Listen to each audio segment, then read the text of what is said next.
નમસ્કાર, આપ જોઈ રહ્યા છો જેકેએસ ન્યૂઝ ગુજરાતી. વાત કરતું કાળઝાળ ગરમીમાં સિંહોની સુરક્ષા પ્રત્યે વન વિભાગ સતર્ક થયું છે. શેત્રુંજી ડિવિઝન હેઠળ વસવાટ કરતા સાવજો માટે પૂરતા પ્રમાણમાં પાણીના પોઈન્ટ ઊભા કરવામાં આવ્યા છે. શેત્રુંજી ડિવિઝનના વન્ય પ્રાણીઓ માટે ટોલ 91 પાણીના પોઈન્ટ તેમજ અમરેલી જિલ્લામાં 50 વોટર પોઈન્ટ કાર્યરત છે. ચાલુ વર્ષે 17 વોટર પોઈન્ટનો વધારો કરવામાં આવ્યો છે. ટેન્કર, સોલાર પેનલ, પવનચક્કી દ્વારા દરરોજ ભરવામાં આવે છે પાણીના પોઈન્ટ. વન વિભાગ દ્વારા વન્ય પ્રાણીઓને ખાસ કરીને સાવજો પર સતત મોનિટરિંગ કરવામાં આવી રહ્યું છે. હાલમાં વાયરલ થયેલા ધોબા ગામ નજીકનો વિડીયો અંગે કરી હતી સ્પષ્ટતા. શેત્રુંજી ડિવિઝનના ડીસીએફ જયેશ પટેલે કરી હતી સ્પષ્ટતા. ધોબા ગામ નજીકનો સિંહણનો વિડીયો સોશિયલ મીડિયામાં વાયરલ થયો હતો.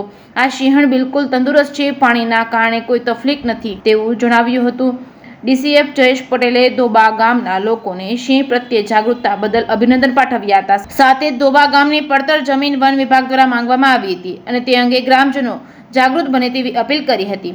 જેકેએસ ન્યૂઝ ગુજરાતી સાથે જૈનિક સોજિત્રા, અમરેલી.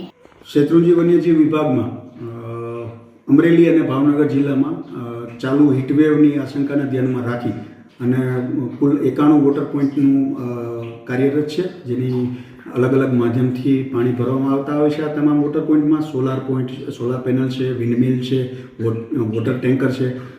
અમરેલી જિલ્લાની ખાસ વાત કરું તો કુલ 50 વોટર પોઈન્ટ હાલમાં કાર્યરત છે, જેમાં ચાલુ વર્ષ 23-24માં જો આપણે વાત કરું તો કુલ નવા 17 વોટર પોઈન્ટ બનાવવામાં આવેલા છે.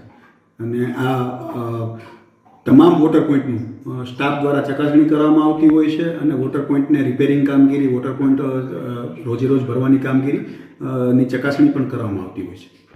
એ સિવાય આ ઘોબાનો જે પ્રોબ્લેમ હતો વાયરલ વિડીયો, એ બાબતે શું કહેવું છે?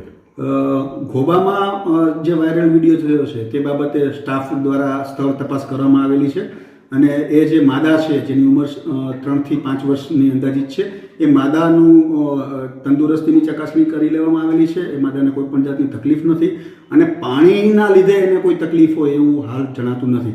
અને અમારા સ્ટાફ દ્વારા તે વિસ્તારમાં પેટ્રોલિંગ કરતા ધ્યાન પર આવેલ છે કે શેત્રુંજી નદી આ બનાવ સ્થળથી, જે વિડીયો વાયરલ થયો છે એ બનાવ સ્થળથી 300 થી 400 મીટરના અંતરે જ આવેલી છે. વન્ય પ્રાણીને પાણીના લીધે કોઈ તકલીફ હોય તેવું જણાતું નથી.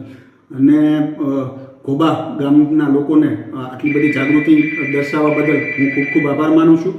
પરંતુ સાથે સાથે થોડું મને ખેદ પણ જણાય છે કે આ જ ઘોબા ગામમાં ગયા મે-જૂન માસ દરમિયાન અમારા દ્વારા શેત્રુંજી કન્ઝર્વેશન રિઝર્વનો ઠરાવ લેવા માટેની કાર્યવાહી હાથ ધરવામાં આવેલી હતી, જેથી એ વિસ્તારોમાં રહેતા સિંહોનું વસવાટ માટેના કાર્યવાહી હાથ ધરી શકાય.